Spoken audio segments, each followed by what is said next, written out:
Ke-10 firman yang tertulis dalam kitab Keluaran 20 mulai ayat pertama demikian.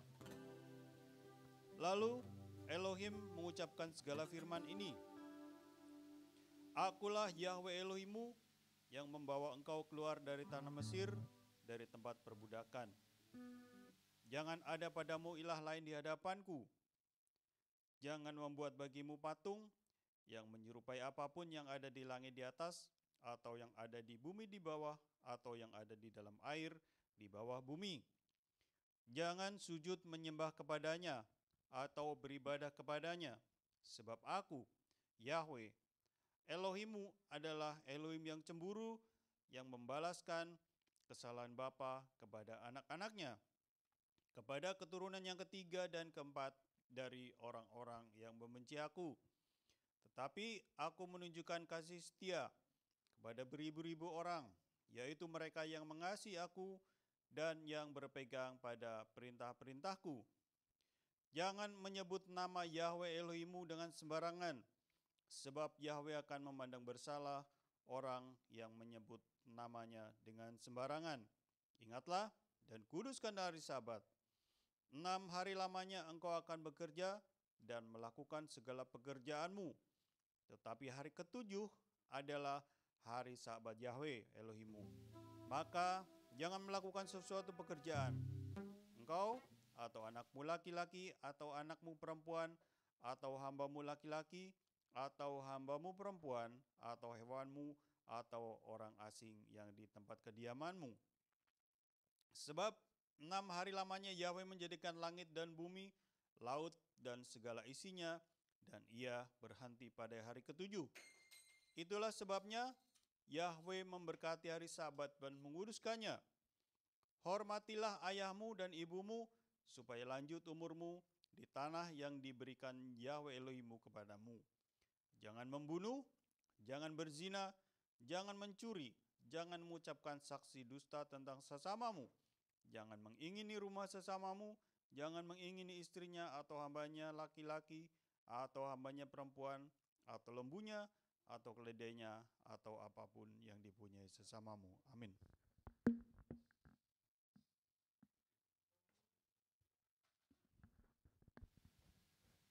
Haleluya. Haleluya. Kami datang kepadamu Bapa dengan membawa seluruh keberadaan kehidupan kami. Engkau tahu Tuhan, akan isi hati kami yang paling dalam. Akan mengucap syukur atas apa yang telah terjadi dalam kehidupan kami. Yesus Tuhan. Akan mengucap syukur Bapa karena kami ada sampai dengan detik saat ini. Oleh karena kemurahan-Mu Yesus. Doa pembukaan saya serahkan pada Bapak Gembala. Mari kita berdoa. Bapa Sorgawi Elohim Yahweh yang kami sembah di dalam nama Yesus HaMashiach, kami bersyukur Bapa. Engkau sudah memimpin kami dalam kehidupan kami. 6 hari kami melakukan segala aktivitas kami di dunia ini Bapa. Tiba saatnya kami mau merayakan ibadah di tempat ini. Kami yang datang dari berbagai penjuru, baik yang jauh maupun dekat, tujuannya sama. Baik pelayanan maupun seluruh jemaat ingin diberkati. Ketika kami pulang, damai sejahtera kami bawa pulang ke rumah kami masing-masing. Kami juga sadar ketika kami melakukan segala aktivitas, kami tidak tertutup kemungkinan kami melakukan segala beberapa hal menyakitkan hati Tuhan, mungkin juga menyakitkan hati sama kami. Terlebih dahulu kami mohon ampun di hadapan Tuhan supaya kami jadi kudus dan layak. Terima kasih Bapa, Engkau lihat anak-anak-Mu seberapapun kami yang ada. Kami yakin dan percaya Engkau hadir di tengah-tengah kami. Dan ketika kami hendak bersekutu dengan Engkau, kuasa kegelapan tidak akan pernah tinggal diam. Dia akan berusaha mengganggu kami, mengganggu hati dan pikiran kami, dan juga tentunya tempat ini. Oleh karena itu kami sepakat di dalam nama Yesus HaMashiach, kami patahkan dan tolak hancurkan segala kuasa-kuasa hasil jahat. Engkau tidak berhak atas hati dan pikiran kami. Engkau tidak berhak atas tempat ini. Hati dan pikiran kami tempat ini hanya untuk Yesus HaMashiach sendiri. Terima kasih Bapa. Pada kesempatan ini kami juga mohon Bapa, sahabat-sahabat kami yang tidak dapat hadir karena satu dan lain hal, kami taruh di dalam tangan Tuhan. Kau melamati mereka Bapa. Benar ya Bapa, Engkau adalah Tuhan dan Rajaku, penolong kami Bapa. Engkau sungguh baik Tuhan, Engkau sungguh ajaib bagi kami Bapa. Kami bersyukur dan bangga dimiliki Engkau ya Elohim Yahweh dalam besim Yesus HaMashiach. Bapa, kami sudah memuji-muji Engkau Tuhan. Engkau hadir Tuhan di tempat ini, Engkau hadir di hati kami, membuat kami penuh dengan semangat, sukacita Tuhan, penuh bersorak-sorai Bapa. Dan damai sejahtera-Mu Tuhan ada pada kami. Kini saatnya Tuhan kami mau mendengarkan kebenaran firman-Mu Bapa. Biarlah Tuhan Kau mengajari kami, biarlah Tuhan Kau memberkati bibir mulut hamba-Mu yang menyampaikan isi hati-Mu Bapa. Tanpa Engkau Tuhan semuanya sia-sia Bapa. Hamba-Mu tidak ada apa-apanya Tuhan. Tuhanlah yang turut bekerja. Roh Kudus-Mu yang memberikan hikmat pengertian kepada kami semua yang ada di sini. Dan terlebih supaya kami konsentrasi Bapa dan mengerti akan firman-Mu dan melakukannya dalam hidup kami. Di dalam nama Tuhan Yesus HaMashiach kami sudah berdoa dan mengucap syukur. Haleluya. Amin. Salam Bapak Ibu. Ya, senang ketemu lagi ya kita di hari Sabat. Ada kerinduan ya. Setiap hari Sabat ketemu Bapak Gembala, ketemu semua kita kan. Berarti ya. Jadi inilah kerinduan kita di dalam Tuhan kita.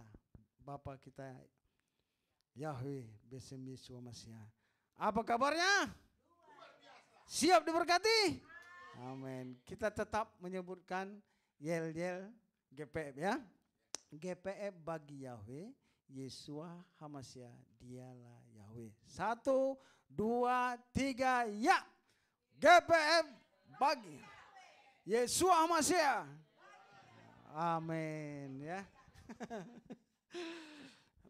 Pada ya siang hari ini kita mau belajar firman Tuhan yang saya beri judul kusta ya.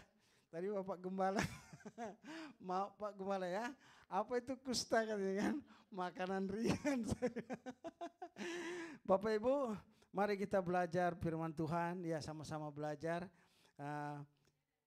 Kita baca di Imamat 13 ayat 45 sampai 46 dan Imamat 14 ayat 1 sampai 5. Kita bergantian ya. Saya Imamat 13 ayat 45 dan 46. Saya 44, Bapak Ibu 45, saya 45, Bapak Ibu 46. Orang sakit kusta harus berpakaian yang cabik-cabik, rambutnya terurai dan lagi ia harus menutupi mukanya sambil berseru-seru, najis, najis.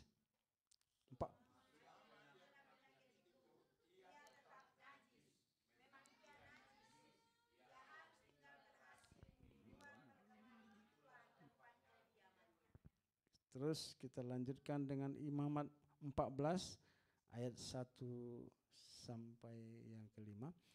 Tuhan berfirman kepada Musa.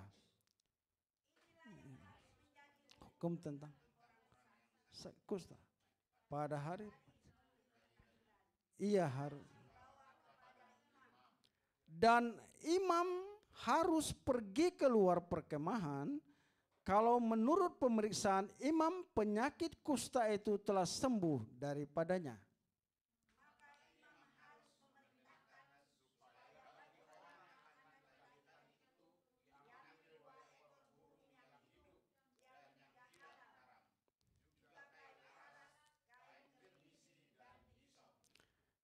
Imam harus memerintahkan supaya burung yang seekor disembelih di atas belanga tanah berisi air mengalir.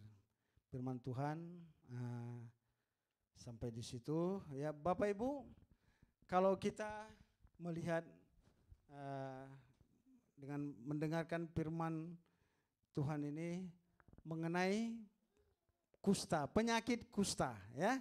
Jadi penyakit kusta ini penyakit yang kuno ya, penyakit lama, cukup lama. Tapi kalau kita melihat dapur Elohim, firman Tuhan ini di dalam perjanjian lama dan perjanjian baru ditertulis ada orang yang kena kusta ya. Kisah ini pernah terjadi pada waktu Meriam. Meriam, Bapak Ibu siapa yang tahu? Saudaranya Musa dan Harun. Kenapa Meriam kena kusta? Karena dia ngata-ngatain Musa hamba Tuhan. Kenapa Musa ini nikah lagi atau kawin lagi? Ya, kawin lagi dengan orang Kus kalau dikatakan.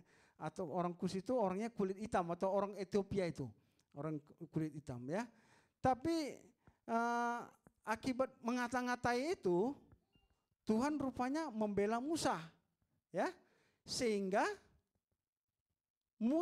Miriam itu kena kutu dengan kena kusta ya. Tapi Harun enggak. Kenapa Bapak Ibu Harun enggak? Karena waktu itu Harun dia memakai baju ephod ya, baju keimaman.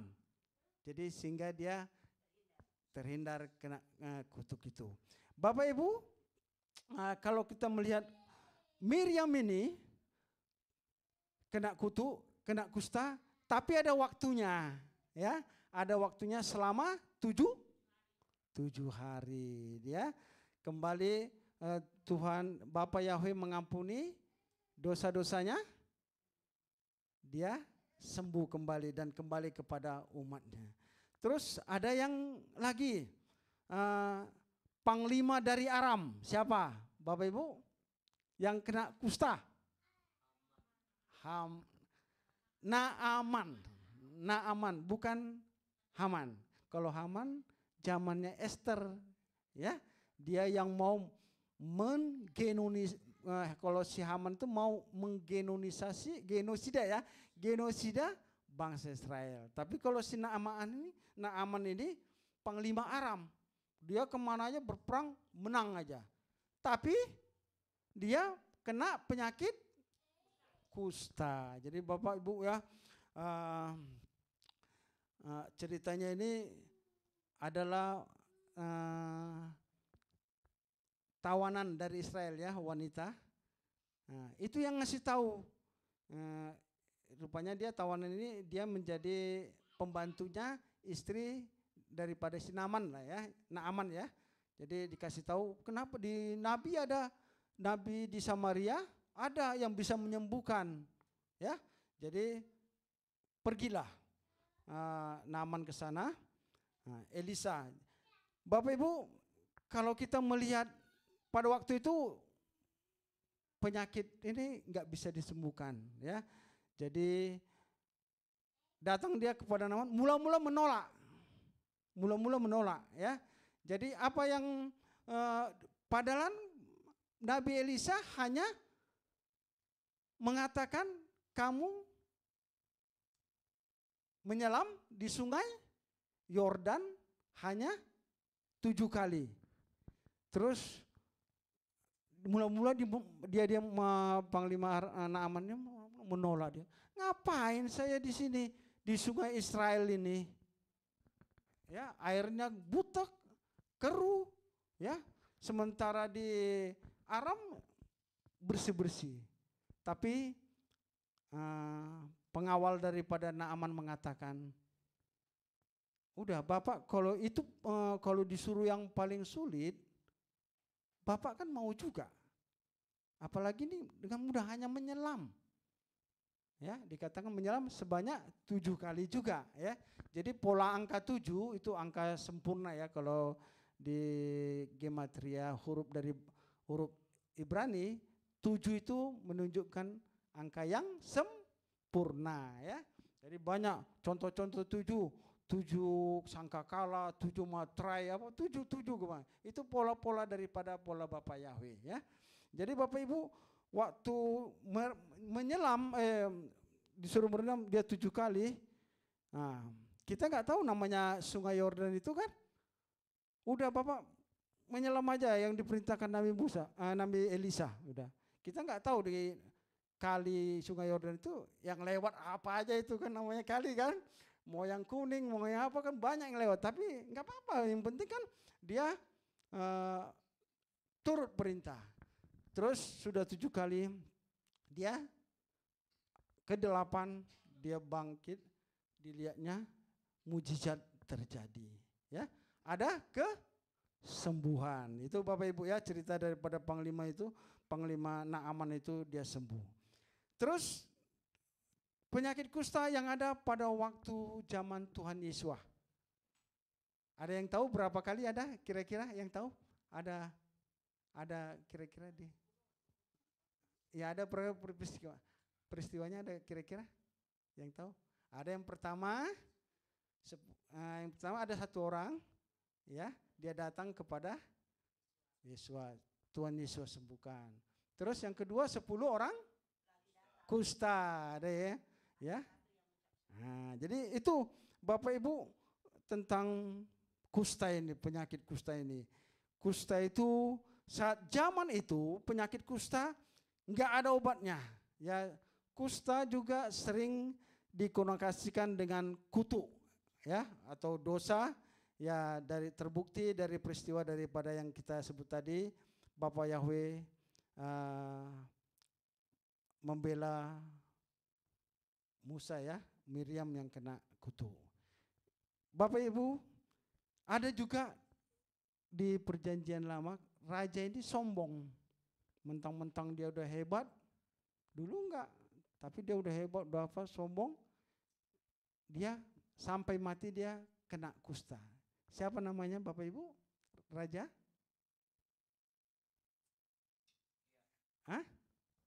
Yang kena kusta, ya. Yang kena kusta itu Raja Uzia, ya. Uzia di 2 Tawarik 26 ayat 16 sampai 19. Di situ nanti baca ibu di rumah baca. Jadi penyakit kusta ini penyakit lama yang tidak ada obatnya, mengerikan sekali tanda-tandanya ya. Tapi untuk hari ini penyakit kusta bisa disembuhkan. Ya mungkin Ibu Lasma, Bang Joshua tahulah ya tentang kedokteran mengenai kusta ini ya. Ya, ada pengobatannya ya, Marta juga ya. Jadi ada memang beberapa penyebab daripada penyakit kusta ini. Contohnya saya pernah baca itu ada binatang yang penyebar, kalau kusta ini penyebar dari bakteri. Ya, penyebarnya bakteri. Jadi ada binatang yang apanya itu ya, pembawa penyebar bakteri itu. Itu kayak sejenis terenggiling, ya terenggiling, atau disebut kalau bahasa apanya armadillo. Nah, jadi udah tahu kita penyebar bakteri daripada kusta itu, saking lucunya mungkin binatang-binatang ini, jangan kita selfie mau ikut, jangan dekat-dekat, jangan ya kan, karena jadi nanti kita itu bisa penyebab kusta ya. Terus yang kedua, kalau kita berkunjung ke tempat daerah yang banyak penyakit kustanya, bisa tertular ya.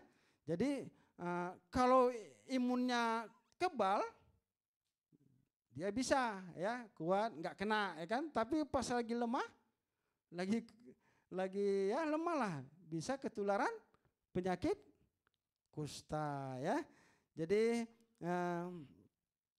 kalau kita lihat ini secara apa aja kita umum bahwa perkembangan kusta itu, kalau kita kena bakteri kusta, misalnya kena itu kan, bukan hari itu juga kena, mungkin bisa inkubasinya bisa 3 atau 5 tahun, bisa sampai 30 tahun, banyak 40 tahun. Dia sekarang nggak kena, tahu-tahu umur bisa kena 40. Itulah inkubasi daripada bakteri ini. Tahu-tahu tiba-tiba muncul bintik-bintik putih itu. Ya. Jadi Bapak Ibu yang kasih dalam nama Tuhan Yesus Mesias, jadi itulah penyebab daripada kusta itu. Jadi memang mengerikan kalau kita lihat bagaimana penyakit itu bisa nggak sadar dia, tahu-tahu bisa copot. Ya, ngeri. Ya. Copot kusta ini selain daripada itu ya, kerusakan sarafnya bisa menyebabkan indera perasanya hilang, mati. Jadi nggak bisa merasa panas lagi, nggak merasa dingin, udah hampir sama aja kayak diabetes juga ini, mirip-mirip. Jadi lama-lama bisa copot. Saya kaget saya lihat gambarnya. Saya kurang pintar memang kalau untuk dia ini buat gambarnya gitu, menerangkan, padahal lebih bagus kayak Bapak Gembala kan bisa ada gambar ini. Saya kurang pintar, nggak ada lagi laptopnya kan. Jadi sendiri gambar banyak. Jadi tangannya nggak sempurna, kakinya juga bisa nggak sempurna, bisa gitu kan, bahkan mengalami kebutaan.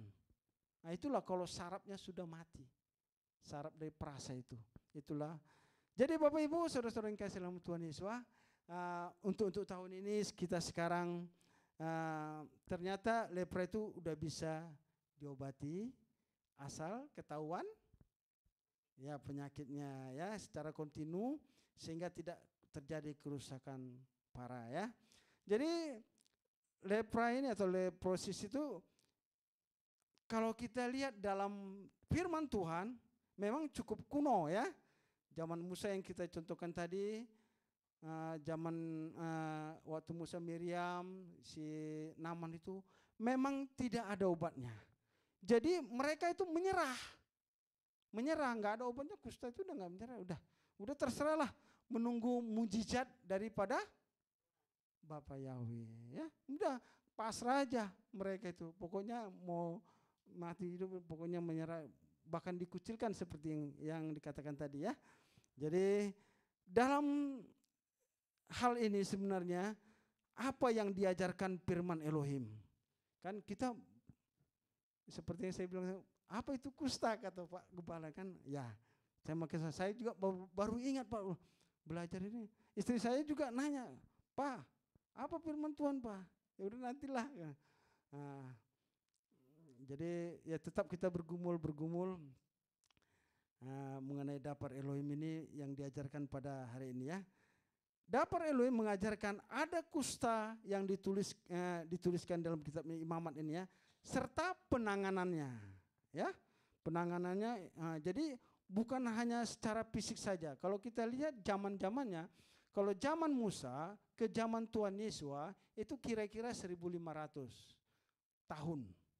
Sekarang zaman Yesus ke zaman kita kira-kira 2.000 tahun. Jadi dihitung 3.500 tahun ya. Jadi zaman Adam sampai Musa itu kan 26 generasi. Kira-kira 2.500 lah ya. Seperti yang almarhum Opung itu ajarkan ya. Nah, kira-kira bayangkan 3.500 tahun yang lalu gitu kan penyakit ini. Ya, sudah ada. Jadi mereka itu memang begitulah ya, pasrah pada waktu itu. Terus sekarang kita udah mengerti, sudah bisa diobati ya. Karena ditulis dalam Torah, maka mempunyai pengertian jauh lebih dalam daripada hanya secara fisik ya. Kenapa ditulis dalam firman Tuhan mengenai kusta ini? Tapi kita berarti ada makna yang Bapak Yahweh taruh supaya saudara kita semua di sini betul-betul paham dengan penyakit kusta ini. Amin Bapak Ibu. Jadi jangan GR. Jangan pede ya. Ya, jadi kalau kita, saya percaya kalau Bapak Ibu semua yang ada di sini, saya tidak khawatir ya. Karena apa? Karena kita sudah percaya kepada Bapak Yahweh dan Besim. Dan jalan keselamatan itu ada. Nah itu. Tapi kalau orang lain, orang yang tidak mengenal Bapak Yahweh ya di luar sana, walaupun parasnya ganteng, cantik ya kan, seperti ya bintang-bintang film lah, film sinetron cantik Korea gitu, film Korea. Jangan pede ya, jangan percaya diri. Di hadapan manusia mungkin parasnya cantik, tetapi di hadapan Bapak Yahweh, di kacamata sudut pandang Bapak Yahweh itu kena kusta ya. Kalau dia tidak mengenal Bapak Yahweh lebih sini. Kita puji Tuhan bahwa kita mengenal Bapak Yahweh, bahwa di dalam kehidupan kita ada tubuh kemuliaan, tubuh Tuhan ya. Tubuh Tuhan artinya kulihat di wajahmu kemuliaan Raja ya kan. Jadi kita jadi Bapak itu bedanya sama kita yang percaya Bapak Yahweh sama tidak. Jadi Bapak Ibu, kita juga kalau kita sudah masuk di dalam hitungan 5 anak darah yang bijaksana, ya, kan enak kan, bahwa kita nanti diangkat bersama Tuhan dengan tubuh kemuliaan, ya. Jadi penyakit kusta ini atau lepra ini bisa membusukkan daging, ya kan, jadi bau, ya. Nah, saya ingat pas saya tulis gini jadi bau. Saya ingat almarhum Opung katanya. Kalau dosa itu bau katanya. Dosa, oh iya ini benar. Iya kalau dosa itu bau, memang begitulah.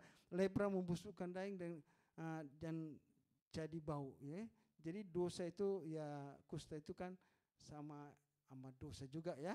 Jadi bau.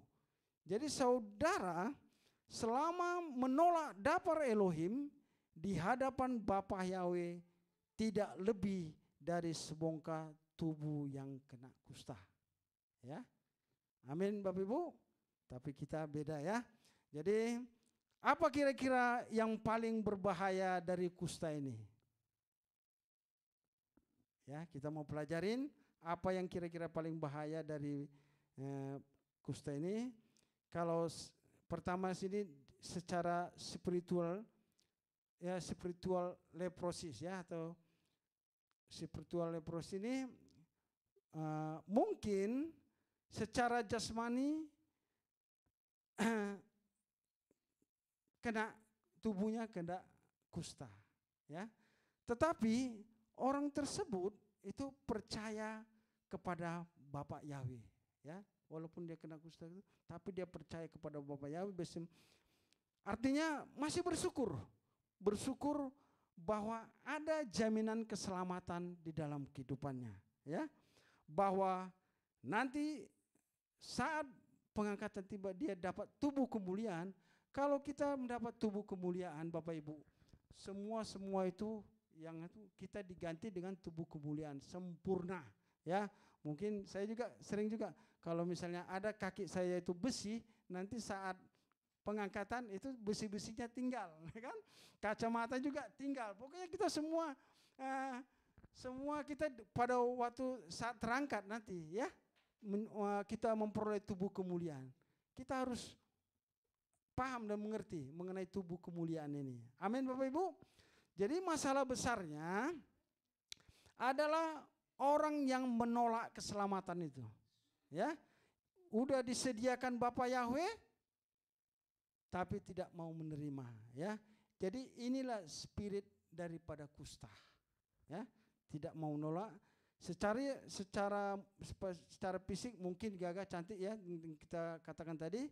Di hadapan Bapak Yahweh saudara kena kusta dan berbau busuk. Jadi kalau kita baca di dalam Matius 13 ayat 14 sampai 15, tolong satu orang, Pak Yakob, tolong Pak Yakob. Matius 13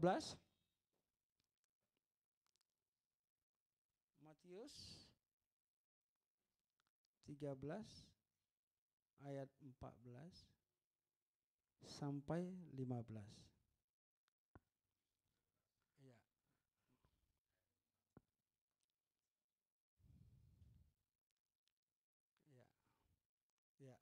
Sama. Amin.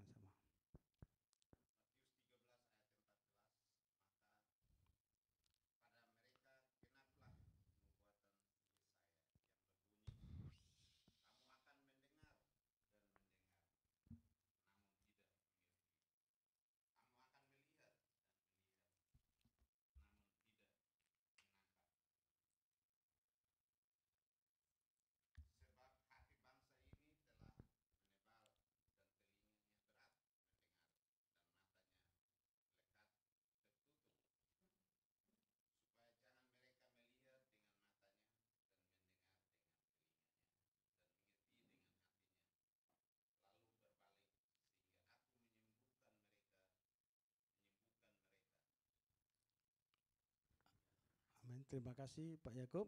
Jadi spirit mereka seperti yang sudah kita bacakan, mereka tidak mau melihat dapar Elohim dengan pola yang benar, ya. Jadi dikatakan di situ kan berbunyi kamu mendengar dan mendengar, namun tidak mengerti. Kamu akan melihat dan melihat, namun tidak menangkap, ya. Jadi ada selubung, ya. Inilah spirit lepra itu atau spirit kusta. Bapak Ibu, sudah kita katakan bahwa Bapa Yahweh di dalam Besem Yeshua Masya adalah Tuhan, ya. Sering kita mendengar, ya, di kadang-kadang di YouTube, ya, di Facebook gitu, ya, sudah dikasih penerangan gitu, mereka katakan kita sesat, ya. Udah biasa itu mengatakan pengajaran ini enggak benar, ya. Pengajarannya palsu, ya. Mereka tidak mau menyelidiki bagaimana pondasinya. Siapa itu Bapak Yahweh? Bukan dewa dari Arab, ya, bukan dewa daripada Yunani. Sudah dikasih tahu nama Tuhan yang benar, Yeshua HaMashiach, tapi banyak lagi argumen-argumennya, ya. Dia melihat, dia mendengar, tapi tidak paham, ya, sesuai dengan firman itu. Karena apa? Hatinya menebal. Ya dulu menipis, ya dulu tipis dikit, sekali nggak apa-apa, 2 kali, toto keterusan. Jadi menebal dia. Tidak paham karena hatinya menebal, ya. Menolak dapur Elohim, tambah lama bisa akhirnya yang terjadi saraf spiritualnya mati. Ya. Saraf itulah saraf lepra, kusta itu bisa mati. Jadi sama seperti yang secara fisik sarafnya mati. Nggak tahu dia copot jarinya, nggak tahu. Copot tangannya kakinya itu nggak tahu, ya. Jadi spiritnya mati. Jadi Bapak Ibu, buat orang seperti itu, itulah spirit kusta, ya. Supaya kita mengerti, kalau kita dikasih tahu kebenaran, ya harus kita mengerti dan pahami. Jangan menjauh terus, ya. Hati-hati, harus kita paham daripada firman Tuhan ini. Amin Bapak Ibu. Terus spirit kusta yang seperti yang tadi, yang kedua ini seperti penyebab kusta secara pribadi, ya. Tadi kita udah singgung bahwa kita kalau berkunjung kepada orang yang kena kusta, apa makna rohaninya? Secara rohani, ya, seperti bergaul dengan pergaulan, ya, dengan orang buruk, ya. Kalau kita udah tahu dia buruk, kita dekatin lagi, ya nanti bisa-bisa kita tertular. Kita baca di dalam 1 Korintus 15 ayat 33. Tolong Ibu Lasma membaca. 1 Korintus 15 ayat 33.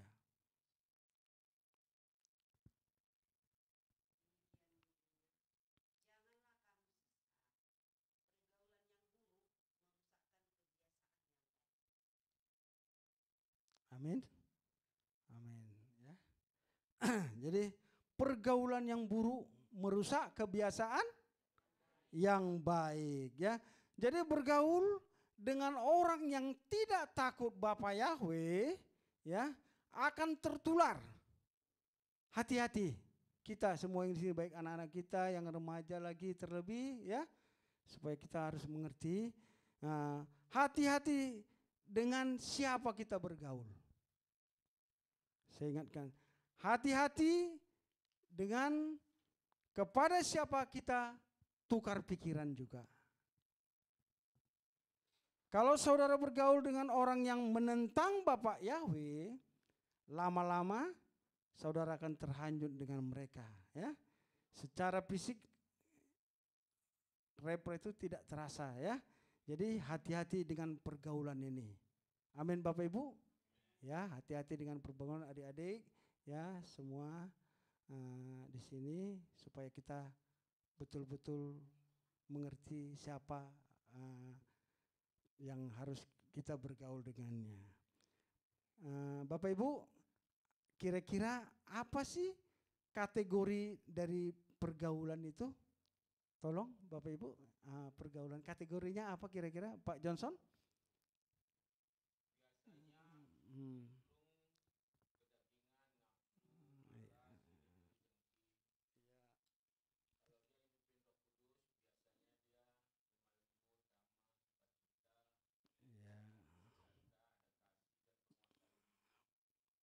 Betul.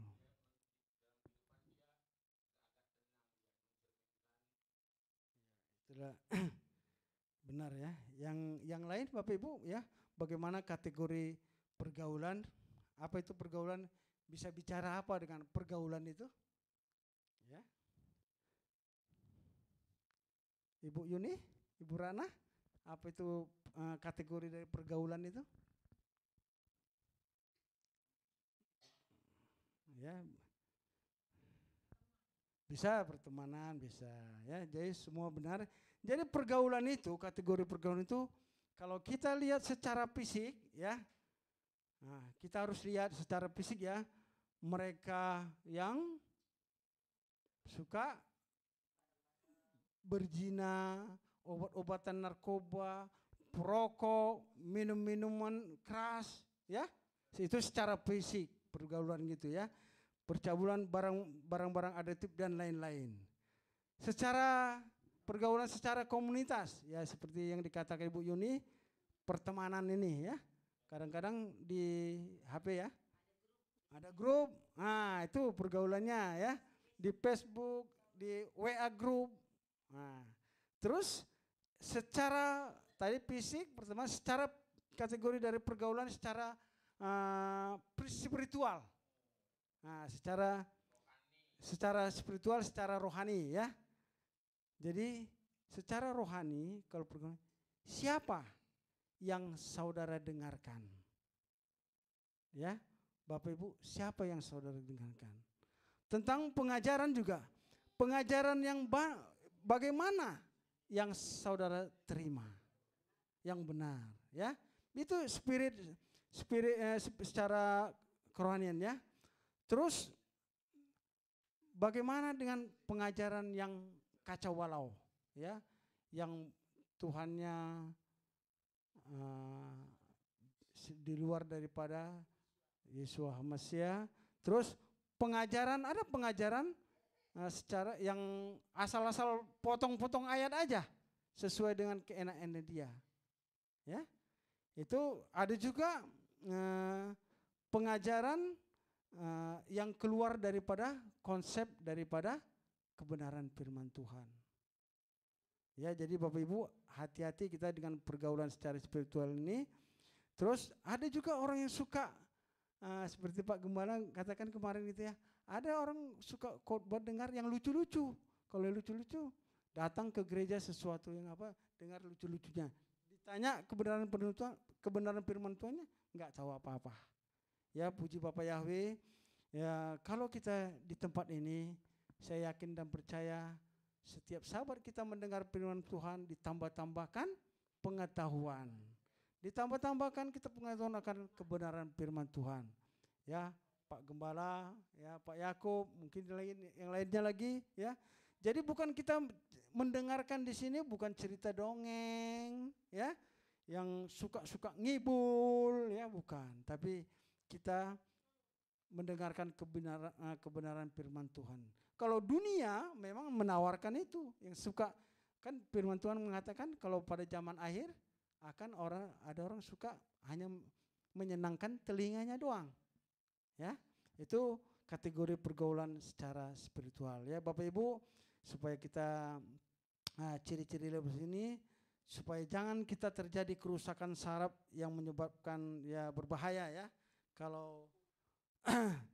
Kalau saraf rohani kita tidak berfungsi lagi, ya saraf rohani tidak berfungsi lagi, wah sudah ngeri ya, repot. Ya, spirit kusta hanya secara fisik, tapi Bapak Yahweh menaruh masalah kusta ini di kitab Imamat supaya kita hati-hati berjaga-jaga terhadap ancaman daripada efek kusta ini. Ya, jadi bukan sembarangan Bapak Yahweh menulis tentang kusta. Ya, amin Bapak Ibu. Ya, sudah dikasih tahu Yesua itu bukan Yesus. Sudah dikasih tahu keselamatan, akulah jalan kebenaran dan tidak ada seorang pun yang datang kepada Bapa kalau tidak melalui. Sudah dikasih tahu. Tapi masih ngeyel lagi ya, terserah dia lah ya. Jadi kalau saudara tidak mau mendengar dapar Elohim yang benar, kamu kena kusta. Ya. Amin. Jadi kalau kita lihat tadi juga tentang obat, rokok, judi, narkoba secara tubuh ya, sejak itu menghancurkan berulang-ulang ya. Merasa enggak apa-apa. Ya enggak apa-apa merokok sekali enggak apa-apa, ini berzina sekali enggak apa-apa, terus enggak apa-apa. Ada kok urapan Tuhan, ada kok sama saya walaupun saya ini sebagai pemabuk, katanya pula lagi alasan-alasan begitu, ya. Sekali, dua kali oke terus, tapi jangan sampai saraf rohaninya mati ya, kena lepra. Jadi anak-anak Bapak Yahweh kita semua tidak boleh ada yang terikat, karena Bapa Yahweh telah memberikan kepada kita Ruah HaKodes, Roh Kudus ya, ada pada kita ya. Jadi ada juga kalau secara jasmani ada tahun Yobel, tahun merdeka ya. Ya kita juga diberikan tahun Yobel rohani ya. Harus terbas. Amin. Nah, jadi imamat seperti yang kita baca tadi, imamat 45, bahwa yang imamat 13 ayat yang ke-45 tadi dikatakan ya orang kusta 45-46, selama ia kena penyakit itu, ia tetap najis. Memang ia najis, ia harus tinggal terasing di luar perkemahan, itulah tempat kediamannya. Beda ya, orang kusta yang terkutuk sama berdosa juga, mereka itu di luar dari perkemahan bangsa Israel. Begitu juga nanti kalau secara rohani yang mereka yang menolak Bapa Yahweh di luar, kalau kita mendapat kerajaan surga di Samayim. Tapi kalau yang tidak percaya dapat Elohim, mereka tempatnya di mana Bapak Ibu? Nah, di luar kan. Jadi beda ya. Jadi di neraka ada kematian kekal tempatnya. Jadi di luar perkemahan ya.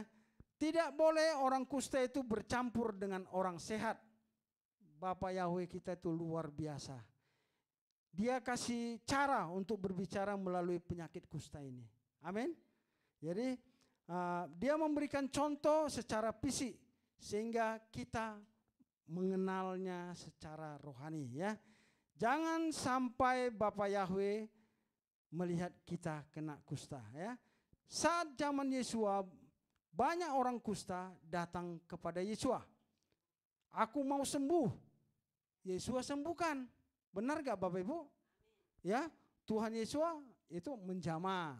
Ada dia saat dia waktu yang 10 orang kusta. Ya, tapi dia tetap dia enggak menjamah. Nah, tapi dia tetap sembuh. Yesua sanggup menolong. Sanggup memulihkan.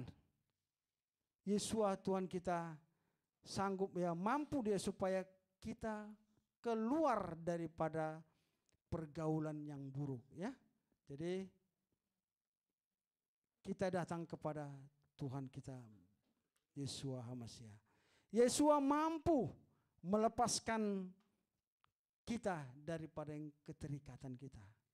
Amin. Harus kita percaya itu. Yesua juga mampu meluruskan cara pandang kita. Bagaimana memandang dapar Elohim dengan benar. Ya. Seperti yel-yel tadi gimana? GPF? Yahweh? Yahweh. Terus? Yesua HaMasiah? Ada yang mengatakan orang di luar sana, Bapa beda, Yesua beda, anak beda. Ya. Jadi Bapak Ibu, Bapa kita Tuhan kita Yesua HaMasiah adalah satu, Bapa dan Yesua adalah satu. Di luar itu tidak sesuai dengan kebenaran. Jadi Tuhan Yesua mampu meluruskan cara pandang dapar Elohim yang benar, ya. Karena itu Yesua tahu kalau mereka itu kalau tidak disembuhkan penyakit kusta itu tidak disembuhkan bisa mati. Ya. Ya begitu juga secara kerohanian. Kalau tidak disembuhkan, kalau kita tidak datang kepada Tuhan kita Yesua, kita bisa mati rohani, ya. Jadi bagaimana bisa menyadari atau tidak gitu kan? Imamat 14 ayat 1 sampai 4 yang kita baca tadi, ya. Dikatakan Tuhan berfirman kepada Musa, inilah yang harus dihukum hukum tentang orang sakit kusta pada hari pentahirannya, ya. ia harus dibawa kepada imam ya. Dan imam harus pergi keluar perkemahan. Kalau menurut pemeriksaan imam-imam kusta itu telah sembuh daripadanya. Maka imam itu harus memerintahkan supaya bagi orang yang ditahirkan itu diambil 2 ekor burung yang hidup dan yang tidak haram. Juga kayu aras, kain keribi dan hisop. Ya. Imam memerintahkan supaya burung-burung. Nah, Bapak Ibu, artinya di sini jadi dulu kalau korban penghapus dosa adalah domba, darah domba ya. Tapi sekarang beda. Darah Tuhan kita Yesus Masiah. Itu yang menyucikan dosa kita. Amin. Jadi saat kita datang minta ampun kepada Tuhan kita Yesus Masiah ya, Dia pasti mengampuni. Amin Bapak Ibu. Ya, selain darah itu, selain daripada darah dikatakan dulu, tolong Ibu Ratna Imamat 14 ayat 17. Nah, nanti disambung lagi nanti ya ayat 25, 28 dan 29. Ayat 17 dulu Bu.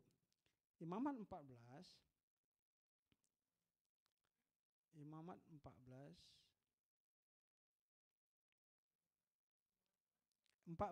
ayat 17.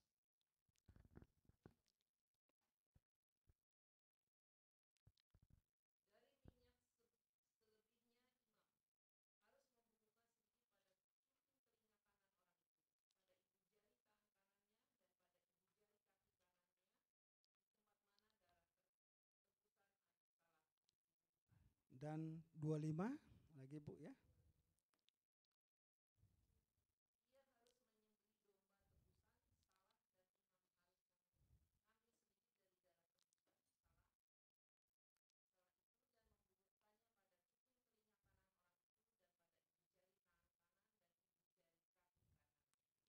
Dan tambah lagi 28 dan 29 Bu.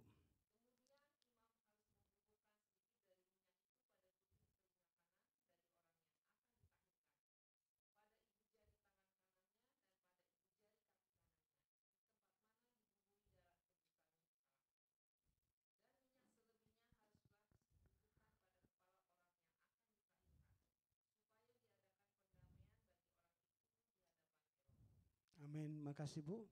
Jadi Bapak Ibu kalau kita dalam mendengar inilah cara Bapak Yahweh untuk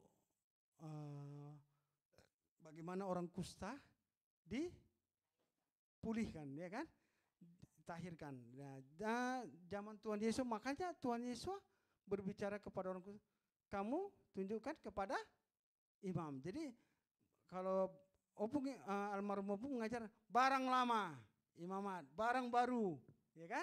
Inilah itu.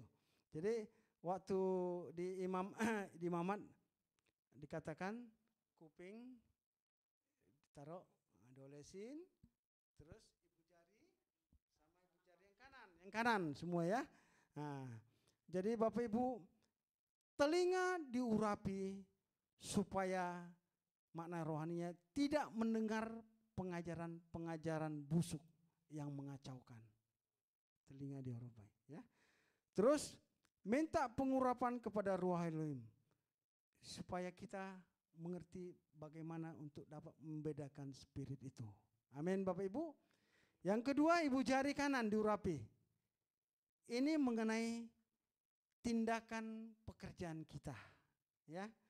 Apakah selaras dengan rencana Bapak Yahweh? Ya. Itu perlu diminyaki juga, ada pengurapan. Jadi kita ini bukan seenaknya hidup ya, seenaknya sendiri ya.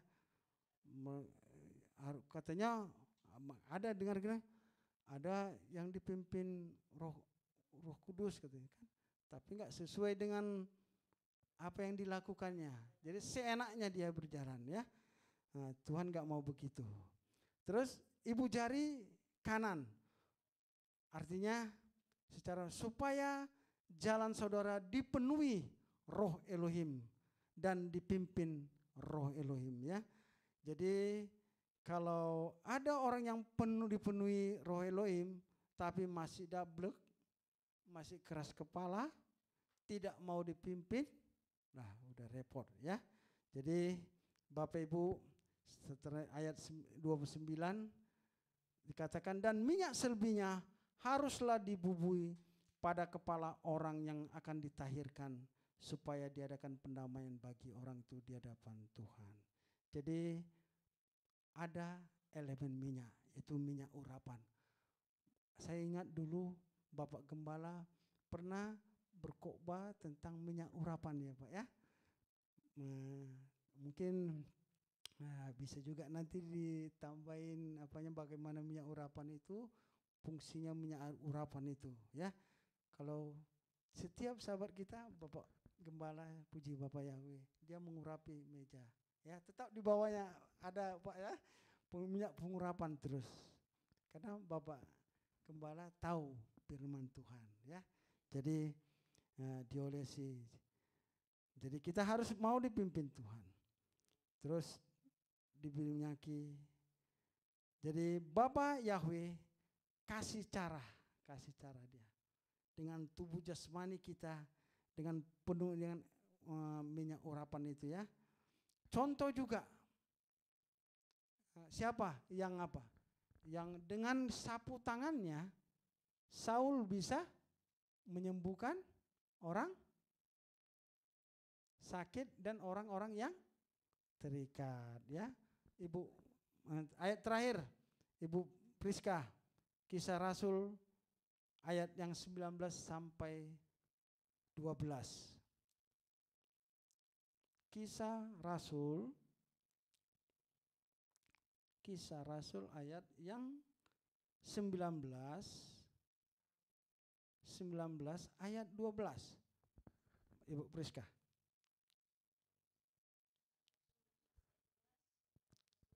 Iya.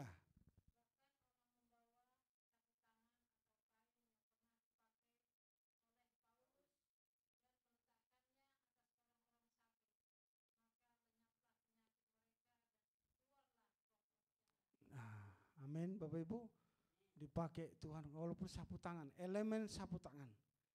Kalau elemen minyak memang sudah Tuhan, darah juga sudah Tuhan kasih tahu. Ya, jadi minyak itu mewakili ruah Elohim Yahweh. Amin Bapak Ibu. Jadi hati-hati ya yang hari ini kita mengenai spirit kusta ini, supaya kita menyadari jangan sampai kita saraf spirit rohani kita mati. Jadi saya sudah ingat dulu pelajaran pernah ya, roh Kain ya, spirit Kain udah kita pelajarin. Apalagi roh Kain itu pembunuh ya, terus spirit Lot ya, yang mengini harta dunia aja. Sekarang spirit lepra ya. Jadi spirit lepra ini supaya kita hati-hati jangan sampai saraf pusat rohani kita mati. Hanya itu yang boleh saya sampaikan Bapak Ibu. Bapak Yahweh memberkati kita. Terima kasih Bapak, kami sudah mendengarkan firman-Mu dan hamba sudah menyampaikan. Engkau yang bekerja Tuhan, Engkau yang memberikan hikmat dan pengertian kepada kami. Di dalam nama Tuhan Yesus Mesias kami sudah berdoa dan mengucap syukur. Haleluya. Amin.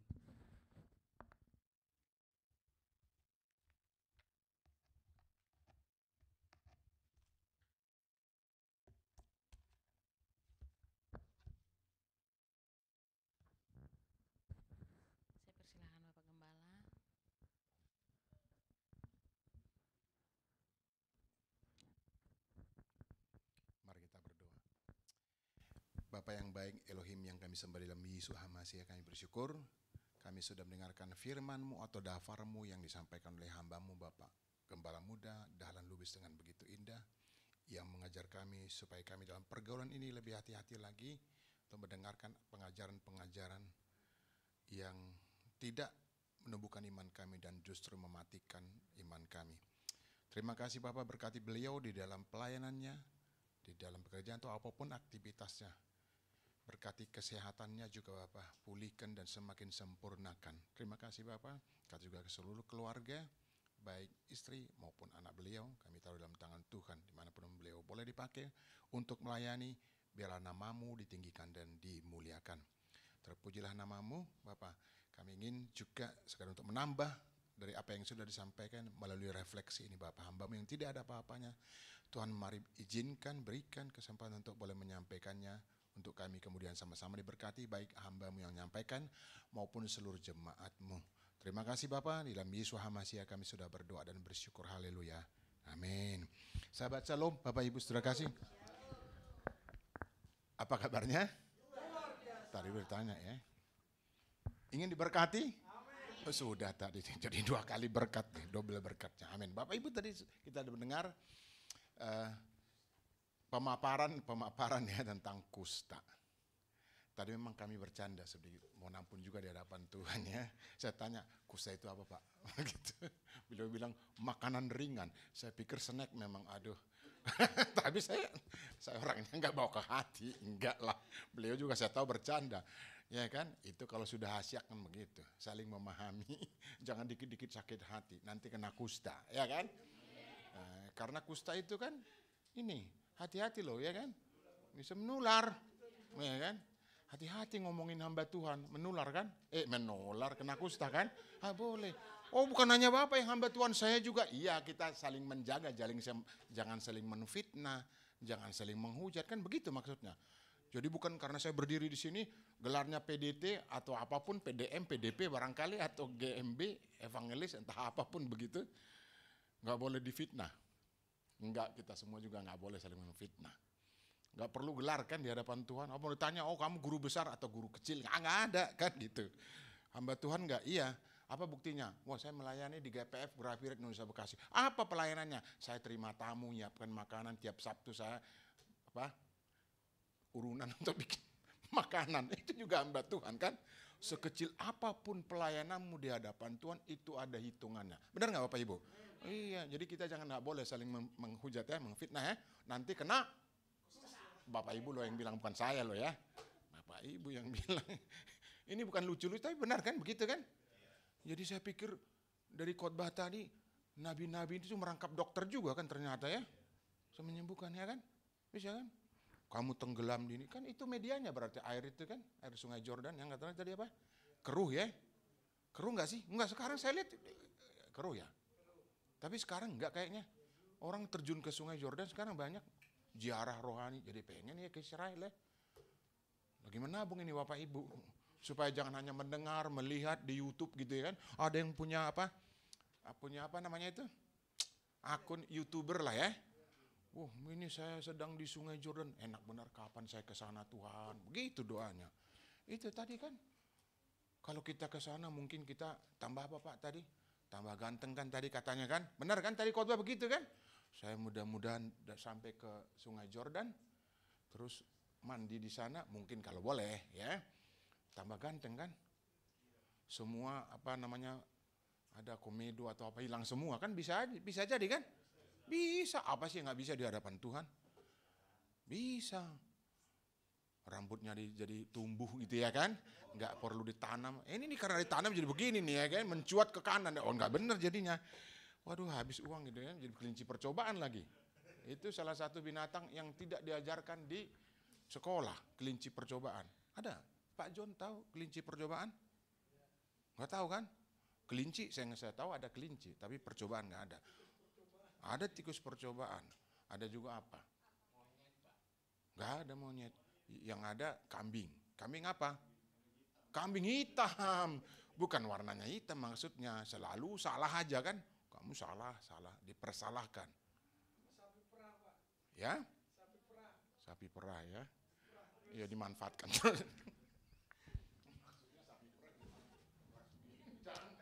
Kan begitu. Tapi begini Bapak Ibu ya.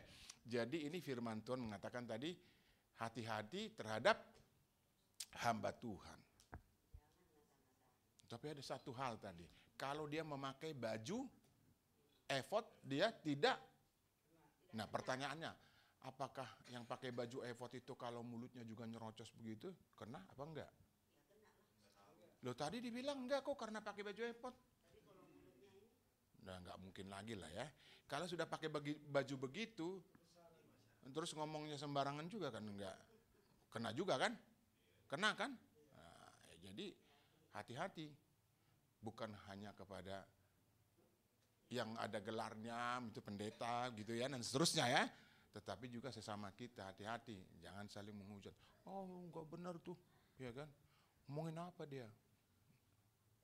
Kalau begitu, begitu kita membuat kesimpulan seperti itu, bisa kena kusta. Ada juga karena tadi apa? Penyebab yang kedua, Bapak Ibu? Pergaulan ya. Jadi menular ya. Jadi menular. Menular itu berarti ada medianya untuk menularkan. Nah, jadi kalau ditularkan seperti itu, kita karena kurang hati-hati. Itu tadi Pak, baju efod itu, itulah justru tameng kita. Pergaulan yang jahat tadi mengakibatkan merusak. Iya.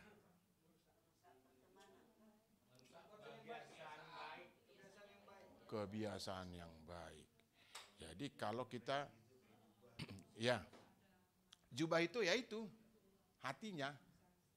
Dipakai baju efod maksudnya hatinya. Oh saya mau menobatkan dia, saya mau berkhotbah di tempat-tempat orang-orang yang dia yang kena. Hati-hati. Saya mau berkhotbah ini, saya bergaul, mohon maaf ya Bapak Ibu ya, anak-anakku ya, saya bergaul dengan yang sebelah. Lama-lama dia berpengaruh. Begitu. Ya begitulah. Iya. Ya. Sebelah mesti diterjemahkan lebih jauh lagi, Pak. Tafsir. Tafsir. Maksudnya yang tidak satu iman gitu. Jelas ya? Kalau nggak jelas lagi, aduh. Tuhannya beda. Iya. Tuhannya kan YHWH kan? Harus kan? Besem tadi apa? Yesua. Waha. Mesti lengkap. Ya ini harus lengkap berarti ya. Nggak apa-apa deh, saya lengkap. Masih ada waktu kan 2 menit ya kan? 2 menit, masih ada.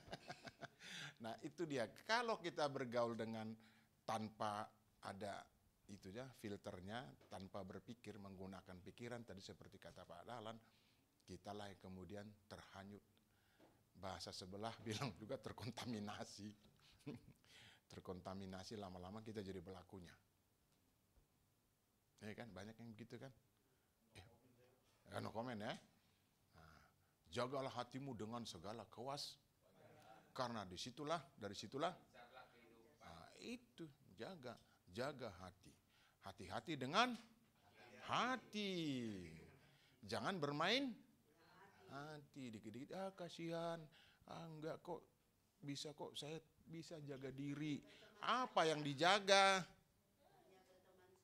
Hanya berteman. Lama-lama? Ya lama-lama rusak. Itu gitu ya. Nah, itu sebenarnya intinya, esensinya kan.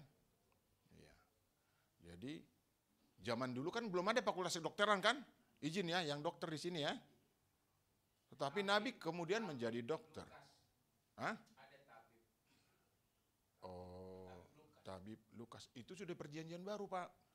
Iya kan? Ini ngomongnya tadi apa sih? Tawarik. Jauh sebelumnya. Bagaimana sih Pak? Iya, Nabi itu jadi dokter.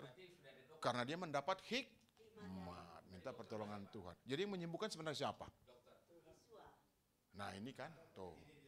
Ini Bapak jangan berputar-putar. Nanti di situ-situ aja nggak pergi kemana-mana. Imannya nggak bertumbuh. Nggak selesai khotbahnya, refleksinya. Menjawab lagi. Mohon maaf ya kalau guru kan begitu ngomongnya. Kalau salah. Menurut saya katanya. Ini menurut saya. Ini menurut orang ini kadang-kadang bisa membuat orang berantem. Jadi yang jelas, jangan sampai kita mengata-ngatai. Bukan hanya kepada pendeta begitu ya, tetapi juga sesama kita. Firman Tuhan sudah membuktikan. Lalu kemudian sekarang di zaman modern itu dari apa tadi? Armagil apa? Nah, bukan. Binatangnya armadillo. Ini Pak Dahlan paham juga di biologi. Kalau saya nilai 6 tuh biologi jadi kurang paham. Arma bahasa. Nah ini sudah mulai dia gila, jangan. Iya ya, suka-suka. Dia main hati berarti, gak boleh ya Pak ya. Jadi armagilo itu anunya juga medianya. Itu apa tuh?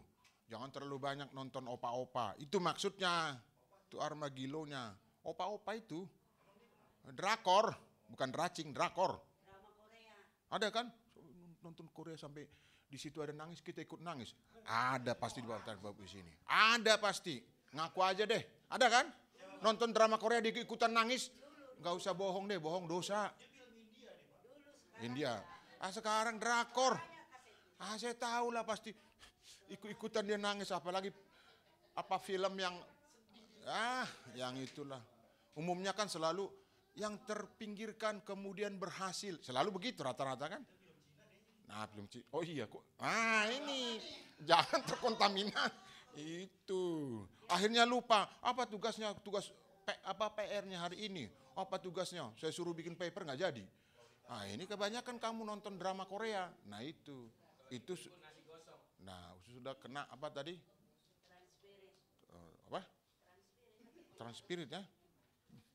Istilah baru lagi transpirit. Nah, transpirit apa transfer? Ya, oke. Jangan jangan, nggak boleh. Terlalu banyak bercanda nanti boleh 20% boleh lah ya kan? Nanti dia datang ke gereja karena Pak Sudungan lucu. Pak, saya nggak lucu kan Bapak Ibu kan? Enggak kan? Enggak. Iya. Nah, tapi 20% boleh lah supaya jangan ngantuk. Ya kan, jangan sampai amin. Padahal nggak tahu. Itu tadi kata Pak Dahlan kan? Apa tadi? Nggak tahu Pak. Tapi yang lucu. Pak siapa? Pak Sianu loh ya. Kalau kita ngata-ngatain jadi bahaya lagi kan. Nah itu Bapak Ibu, jadi dua hal itu sebenarnya. Di zaman dulu ada cara Tuhan untuk mengingatkan kita. Buktinya siapa? Miriam boleh pulih kembali. Ada juga tamengnya siapa? Harun memakai baju efod, artinya dia menjaga hatinya. Lalu zaman sekarang apa? Tadi pergaulan yang bebas. Bebas ya, meningkat. Jangan terlalu terbuka. Berarti Bapak ini dong apa namanya introvert. Enggak lah, bukan introvert. Boleh juga bergaul tetapi pilih. Karena dengan kita berkhidmat, ada tertulis juga mengatakan apa? Orang-orang yang berkhidmat makan bersama raja. Tertulis kan? Orang-orang yang berkhidmat. Berarti itu yang menjaga hatinya dengan segala kewaspadaan. Itu jelas kok. Ada tertulis ya. Saya lupa Bapak Ibu di mana, tapi katakan seperti itu. Orang-orang yang memiliki hikmat itu akan makan bersama raja-raja. Maaf. Itu. Ya, ayo bangkit. Nah, seperti ini. Berapa kali dia jatuh, bangkit tetap. Itu umat Tuhan. Tidak peduli benjol di sini, apa. Pokoknya dia. Buktinya dia kembali bangkit. Betul kan? Jangan usir anak-anak itu daripadaku. Ya kan? Tuhan katakan berikan dia kepada, maksudnya karena dia yang punya. Amin. Nanti menjadi pendeta itu. Ya kan? Mamanya Ibu Marta, nanti Rafael menjadi pendeta. Amin. Amin ya. Boleh, enggak harus jadi pendeta tok, bisa jadi yang lain juga, tapi jangan jadi guru yang ke pendeta-pendetaan. Jangan jadi pendeta yang ke guru-guruan. Terbalik. Terbalik ya. Jadi Rafael pada saat ini kita doakan. Itu nggak boleh. Itu nggak boleh. Itu jadi multitafsir. Ya kan? Kita doakan supaya menjadi hamba Tuhan juga. Artinya yang melayani pun meskipun dia punya profesi yang lain. Itu ya. Kalau yang terbaik itu lain ceritanya. Ya. Neneknya tahu tuh. Ya. Nah ini dia, jangan memungkiri fakta ya, nggak boleh ya. Nanti Tuhan marah. Mengucap syukur atas segala yang ada. Ya saya belum kakek juga ini, soalnya kapan jadi kakek begitu? Kok Bapak GR ya, kok terbawa pernah? Bukan ya, semua kita harus begitu. Harus ada cita-cita, bener kan Ibu Yuni? Cita-cita seperti itu kan? Ibu berdoa nggak supaya Pak? Iya kan belum, mau itu belum. Ya, kita doakan, memang harus kita doakan. Semua yang baik harus didoakan supaya kemudian itu terjadi. Amin. Itu, jangan kamu harus jadi didoakan yang jelek, nggak boleh. Tuhan juga nggak mau dengar. Ini bagaimana anakku ngomongnya nggak benar. Ngomongnya harus positif, ya. Nah, saya juga bersukacita nih hari ini, jujur aja. Artinya lebih. Saya lihat musiknya sudah makin maju, ya kan? WL-nya juga sudah makin maju. Terkontrol, ya. Ya kan? Terlebih Magda juga senyumnya tadi nyanyi-nyanyi. Udah sampai saya videokan tuh. Ya kan, Nak, ya? Ya, amin. Iya. Pasti pulih seperti sedia kala. Amin. Itu harus begitu. Ya, anakku ya. Baik, itu yang bisa sampaikan Bapak Ibu. Jadi, mari kita pegang apa tadi yang sudah disampaikan oleh Pak Gembala Muda Dahlan Lubis. Kita saling menjaga, saling mendukung, saling memperhatikan, saling mendoakan. Enggak harus berkunjung. Nih, bukan karena Bapak ini karena malas berkunjung begitu ngomongnya. Enggak ya. Bukan bela diri nih. Lebih bagus kita berdoa dari jauh daripada kita bertemu tapi yang kita omongin lain. Nanti jangan jadi kena gitu. Ya Bapak Ibu ya. Itu yang bisa saya sampaikan. Mari kita berdoa. Bapak, kami bersyukur untuk refleksi juga yang disampaikan untuk sekadar menambah dari apa yang sudah disampaikan oleh hamba-Mu, Bapak Gembala Muda Dahlan Lubis. Biarlah Bapak melalui refleksi ini kami semakin ditambahkan ingatan kami tentang firman-Mu. Bagaimana kami harus menjaga diri, menjaga hati kami, sehingga kami tidak kemudian membawa sakit hati kepada orang lain, tetapi sebaliknya kami saling mendukung di dalam pelayanan apapun yang boleh kami lakukan, terlebih di jemaat kami GPF Grafirat Indonesia Bekasi ini Bapak.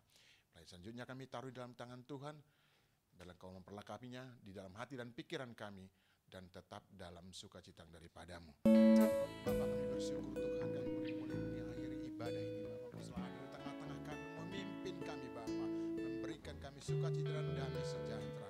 Terima kasih untuk firman, untuk daftar-Mu yang sudah disampaikan dengan begitu indah Bapak. Tetap tinggal dalam hati kami dan kami menjadi pelaku-pelaku firman.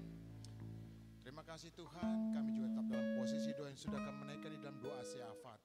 Kami juga berdoa untuk rencana serasehan yang merupakan program dari GPF, dari Sinode. Kami Bapak, kami taruh dalam tangan Tuhan, berkati seluruh panitia yang terlibat dan juga kebutuhan dana.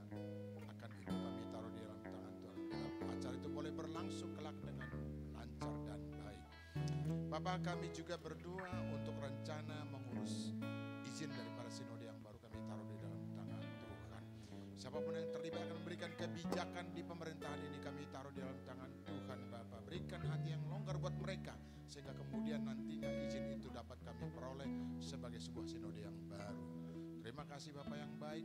Kami juga berdoa Tuhan untuk tetangga kiri kanan muka belakang di mana kami boleh berada. Tuhan berkati pelayan mereka juga, kami taruh di dalam tangan Tuhan. Terima kasih Bapak, anak-anak sudah memberikan yang terbaik. Kami percaya Tuhan akan membalaskannya berlipat kali ganda, 40, 60, bahkan 100 kali ganda. Dan semua pekerjaan anak-anakmu di tempat ini, yang studi Tuhan juga berkati studi mereka dari yang terendah sampai yang tertinggi. Jika mereka menghadapi ujian, Tuhan berikan hikmat dan marifat kepada mereka sehingga memperoleh nilai yang terbaik. Terima kasih Bapak. Mari Bapak Ibu Saudara kasih kita angkat tangan kita untuk menerima berkat. Diberkatilah engkau di kota dan diberkatilah engkau di ladang. Berkati buah kandunganmu, hasil bumimu dan hasil ternak. Jadi kandungan lembu sapimu dan anak kambing dombamu. Berkatilah bakumu dan